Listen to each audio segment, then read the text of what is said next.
What's up, Sub2 Club? Welcome back to the new video.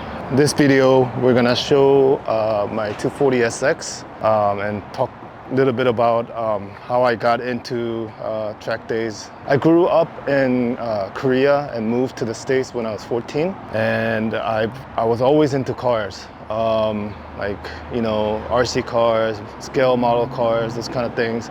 And then I slowly, as I got older, I got into real cars. When I was 16, I had my license, and then ever since then, you know, things started kind of going nuts.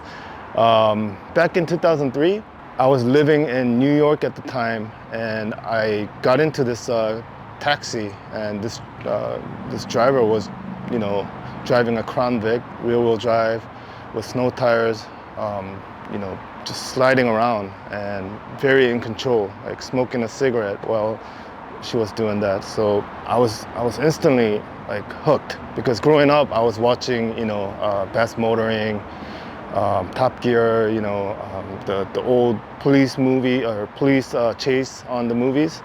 So I was like, wow, you can really do this in real life. You know, I started going out and started, you know, trying that on my own, and I got to know about drifting. And in 2005, I bought myself a 240SX. Yeah, before that I had other cars, but I was doing highway pulls and things like that, but never really got into like track driving, so to say. So yeah, I since 2005 I started drifting. Back then, drifting was all about 240SX. So I grew to really like the chassis. It was cheap back then, and, you know, a lot of parts. s13 was big. You know, you could find those engines fairly cheap and do the swap like over the weekend if you wanted to. So kind of fast forward, 2012 I came to California. I had a C5 Corvette, and that's when I went to the first track day, because some of my coworkers were going to track at the time. So I gave it a try, and I was instantly hooked. The Corvette was a lot for me to handle at the time. You know, it had a LS7 swap in it, and it was making, you know, 500 something horsepower and 500 foot-pounds of torque, which it's a formula that could work for experienced drivers. But at the time, you know, I was still new to the track driving, grip driving, so to say. I tried to drift the C5 as well at the time, but I just couldn't put that to the wall. E46 came along, and I drove that at the track, and I was like instantly shocked. I'm overhyping it a little bit, but it's a really well-balanced car. Even though it's got an iron block, you know, it's not exactly the lightest car, but it's so well balanced, I want to say. For personal reasons, I had to sell the car, and I decided to buy an S13. So with limited budget, I basically wanted to make S13 handle as well as M3. I didn't know if it was possible, because I mean, the only experience with S13, S14, S15 is drifting for me. Went and bought like a $600 chassis, you know, blown single engine or single cam engine, and started my journey there. About 7 years later, we are here. I don't think I have a dream car. I just really enjoy taking a less capable car and making it faster. You know, as much as I enjoy driving, I think I enjoy building a car, making it work, making it perform on a threshold, basically. If I have to choose a dream car, I do like AMG GT3. My favorite track is Chokwala because of how well it flows. You can take a oversteer car such as this and really make it handle smoothly because the track, I think, layout is very predictable. Just kind of, flows, so to say. There's no turns like bus stops where you have to really, put it to the edge or anything like that. That's my opinion. I want to say it's a better experience driving there. Some people might call that boring, but for me, I really enjoy driving my car there. So let's check out the car. This is a 1989 240SX, the first year of the S13 chassis. They made this model all the way till 98 in Japan, but it discontinued in 93 in the US market. Yeah, so this is a base model, I think. No sunroof. It had four lug. The 89, 90 models have the single cam. So yeah, so what have I done to this? Probably a little bit of everything. Let's start with the exterior. Starting with the front end, I have a S13 coupe hood, which is carbon. This is a GT1 style bumper made by Extreme Speed or Extreme Dimensions. Fiberglass. The hood has been cut and there's some venting, as I will show you in a little bit. Headlights are just printed on a shiny paper. As a joke, I call this car Lamborghini. Basically, the headlight is a print of a 300ZX, which was also used on the Lamborghini Diablo. So I guess, yeah, this is a supercar now. The fender is a Extreme Dimension 30mm, I believe, and then a Rocket Bunny style 50mm, and then finally the flare, the eBay flare, which is 30mm. So yeah, these cars come with the 195, I believe, 14-inch tires from the factory. So yeah, that's quite a jump. Right now I'm running 315, so yeah, I need all the over fenders I can get. I don't know, back when Rocket Bunny first came out, I was thinking that was pretty cool because it looks like the old school Porsche race car.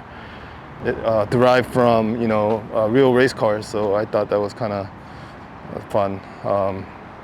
Yeah, so the Rocket Bunny theme or Rocket Bunny style parts continues on. Rear fender, the rear end is, or the rear bumper is stock, just a little cut out. I heard from someone a long time ago that the gas tank of a S13 is pretty aerodynamic. So, I mean, that may be an excuse to not work on the car further, but yeah, I mean, if anything, I could probably add a diffuser to channel some of the air out from the bottom, but yeah, right now, this is how I have it. We have a giant APR GT1 1000. This is the dual element, as you can see. And the wing post is a, I forgot how thick it was, but it's just a random sheet of aluminum I found, and I just cut it. And then I have it bolted. I don't know if you can see it. I actually wanted to add a lot of weight to the rear, so I have like a thick steel 90-degree plate on there that's bolted to the main frame. Yeah, so that's that. As far as chassis goes, I have JRZ 3-ways for shocks, Swift springs. I'm running currently 12 kg in the front and 7 kg in the back. And that was a recent change. I used to always run 10 kg and 7 kg. When I went to 12 kg, I didn't really see the difference. Arms are all spherical, just mix up brands. Really what I could find at the time. The front knuckle is stock. Front lower control arm is Megan, I believe. Megan Circuit Sport, I think they're all the same, but and the tension rod is SPL aluminum. The one I have is actually S13, and I had a S14 one machined a certain way, so it's giving me a little more caster, basically. On the rear, knuckles are PBM, Powered by Max, with the dynamic toe control. Toe arm is PBM as well. And then all the rest of the lower control arm is also Megan. And then the upper two arms are, I believe, ISR. The diff is quite complex. It's s13 housing with well, actually, let's start with the subframe. Subframe is a S14. Diff is a S13 with the S14 cover. Internal of the diff is Q45, and I have a Carbonetics 1.5 carbon LSD in it. Axles are Insane Shaft, I think 1,000 horsepower rated axles, and the drive shaft is made by Drive Shaft Pro. They're out here in California. The brakes are Brembo F40/F50. They're called that because they're used on those cars. And I'm running a 13-inch rotor, which I think is a 355 millimeter. And in the front, I have PFC 08 pads. And in the rear, I have Z32 two-piston with DTC 30, I want to say. It's a pretty light car, so this car doesn't really require a lot of braking. So yeah, what I have in there does the job. I mean, obviously, if I get better brakes, maybe it will help, but so far it's been working pretty well for me. Oh, and I forgot the splitter. Splitter is made by Racebred.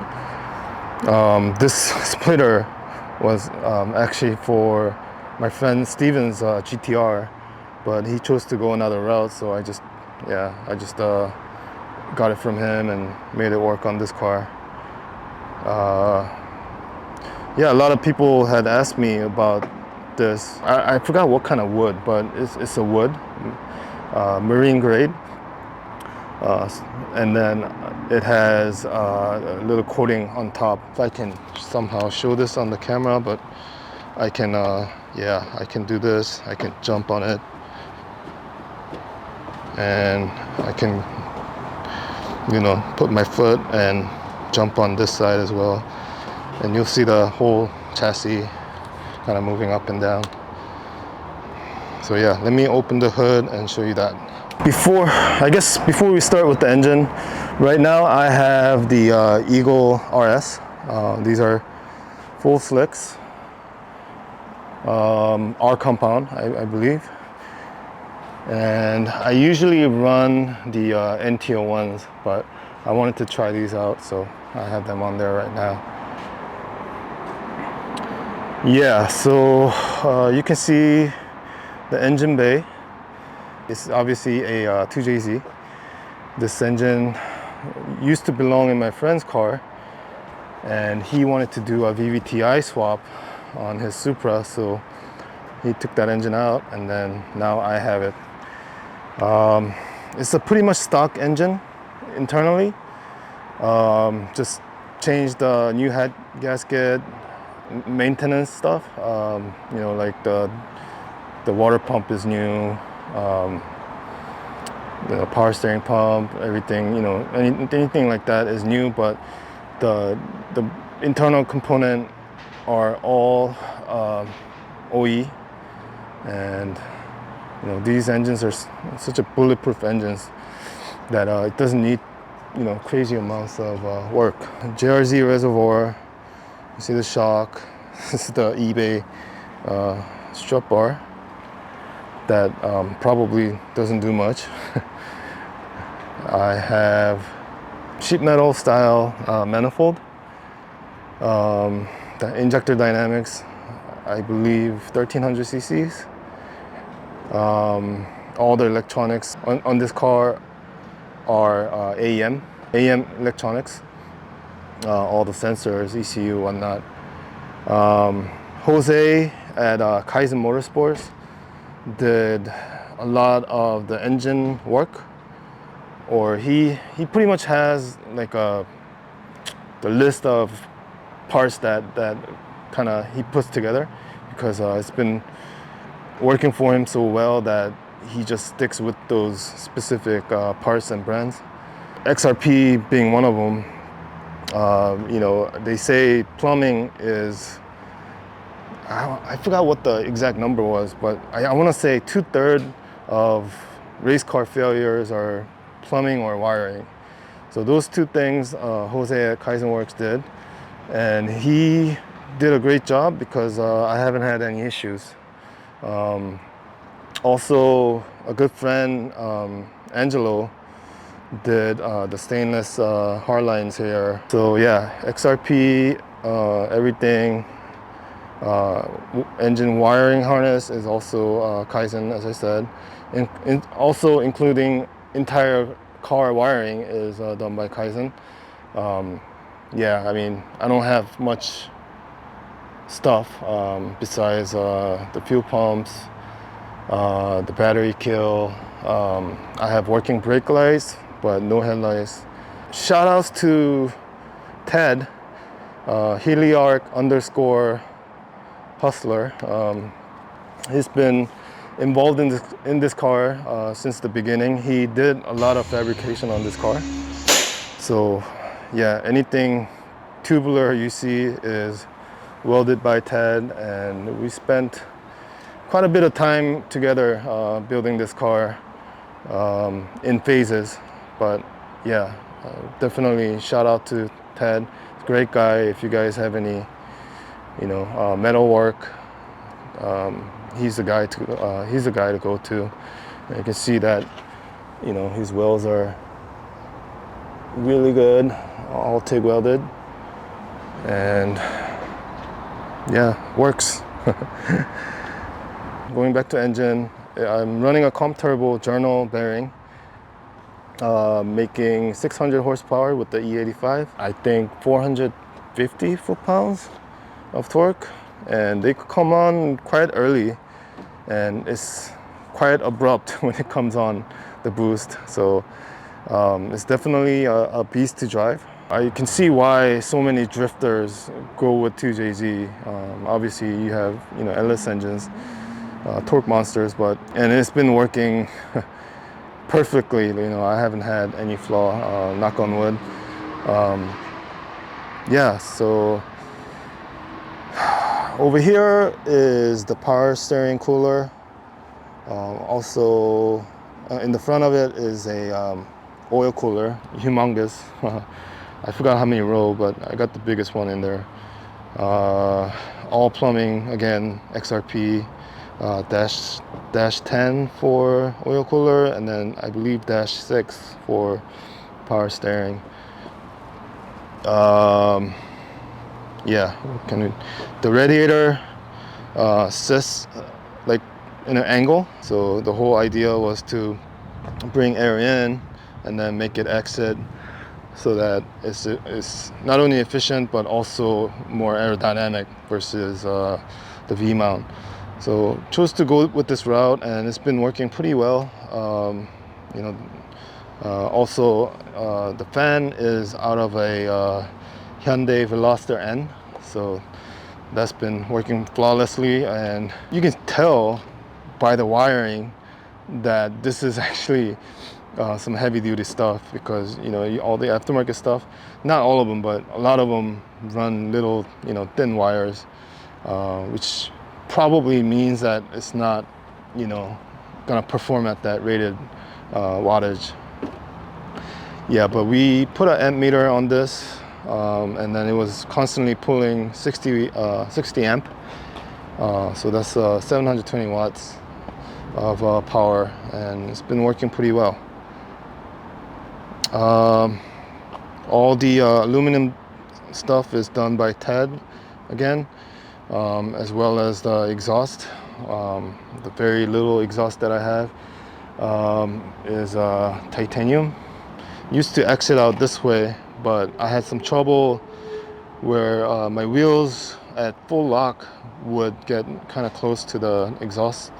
So I think, yeah, I just routed it downwards. And then obviously we got a wastegate down there. It's Turbo Smart, running straight down.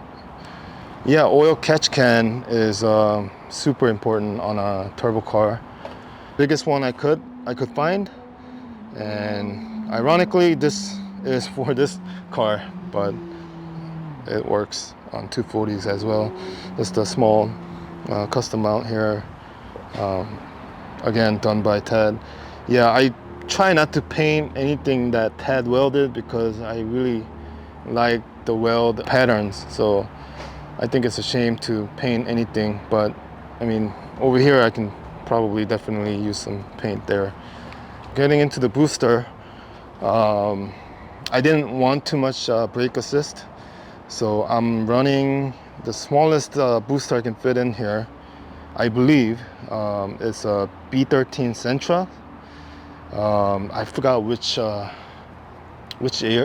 year and what option it was, but I had to go into Rock Auto and just click on many different ones and find the smallest one, because Rock Auto lists all the sizing for them.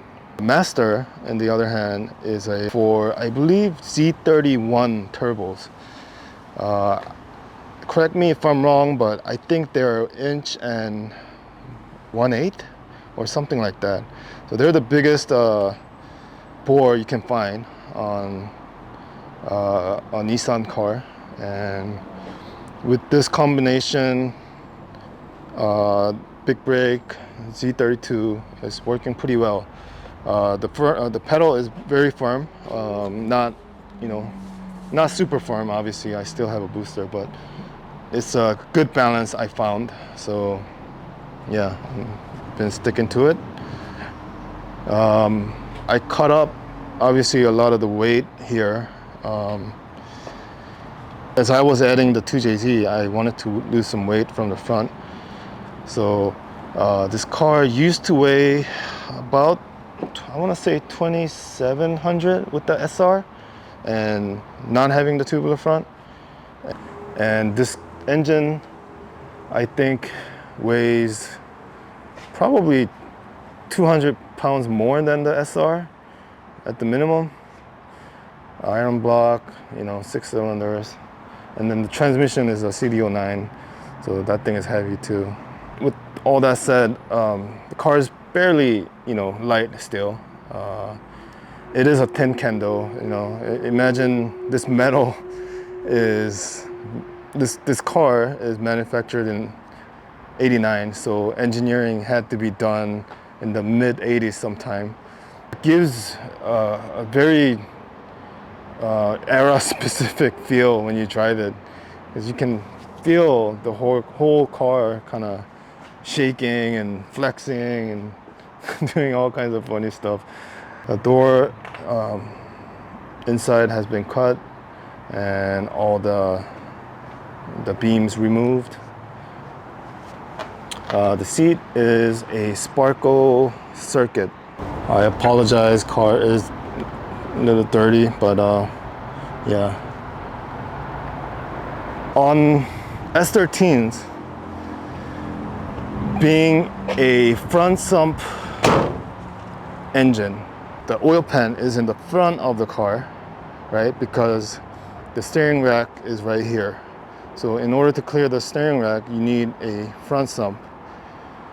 If you have a front sump car, or maybe not all cars, but on an S13, this is my theory. As you are pulling a lot of G's, usually it starts around 1.5 G, I think. But you're gonna see a lot of oil starvation. So if you're drifting, if you're doing time attack, or anything serious, I would highly recommend the Accusump, because how expensive dry sumps are. I mean, dry sumps probably start at 5-figure, but Accusump, this one is the biggest one I could find. I believe it's a 5-quart, which means it holds 5 quarts inside the chamber.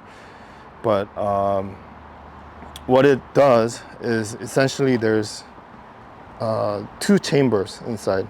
It's like a syringe inside, and I'll link a really good video that I saw, but basically it's pushing oil out when the chamber pressure is greater, and when the engine pressure is greater, it sends oil back into the back into the can. So you can see the detailed video, but this has been extremely helpful in my case. I think being 2JZ bulletproof engine kind of helps too, but yeah, I think Accusump, or if you're doing anything serious, probably dry sump is the way to go. But if you're seeing oil problem, yeah, look into that. Angelo also did all the hardline plumbing for Accusump. That's a stainless line with the manual valve, which I think is the best option, because you're not relying on electronics. It's fail proof. Yeah, so that's pretty much the inside. The cage is a 6-point done by Ted, all TIG welded. I think that's pretty much it for exterior or inside. I have Lexan here, which I cut myself and painted. Came out decent.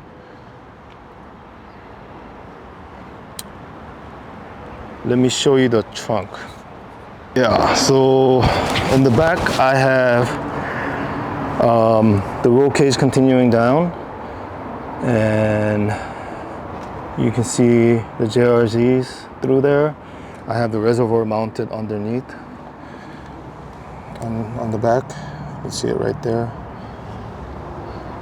But yeah, you can also see some weights. I have 90 pounds there because I believe my rear is too light. So I was just trying to add little weight to see if it made any difference.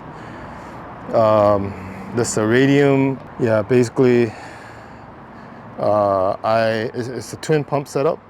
So I have the main pump in here, which is AEM, onto that, and 2 pumps are going underneath, and underneath is hardline, all custom, all new stainless fuel line going all the way into the front. So also XRP,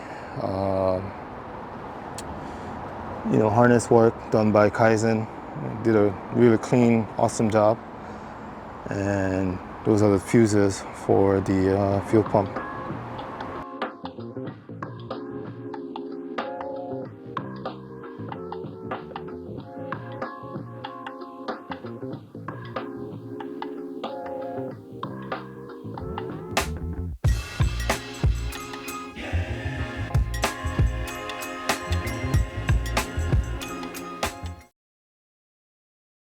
Sub2 Club is a community of people that love cars and driving. Some people might have experienced it earlier. Some of you guys may have not experienced track driving, but I highly urge you guys to drive on tracks and really enjoy the car, especially if you enjoy modifying cars. It's a really good way to test, seeing what works, what doesn't, and that pretty much took me here. Meet a lot of good people, a lot of fun guys, a lot of knowledgeable guys. We're all here to help each other and learn from other people's mistake and grow together, basically. Pretty cheesy answer, but car is pretty much a life for me. Kind of took me to where I am today. Not only having the cars, but I also work in automotive industry. I think I learned a little bit of everything. People to learning skills, learning knowledge. Thank you to those guys that are watching the contents, and especially that have subscribed. I really appreciate you guys. You guys kind of keep me going. As I grow, I intend to bring you better quality videos, more entertaining. I'm not the most entertaining guy, but I want to give as much information to you guys. So yeah, thank you for that, and yeah, we'll see you at the next one.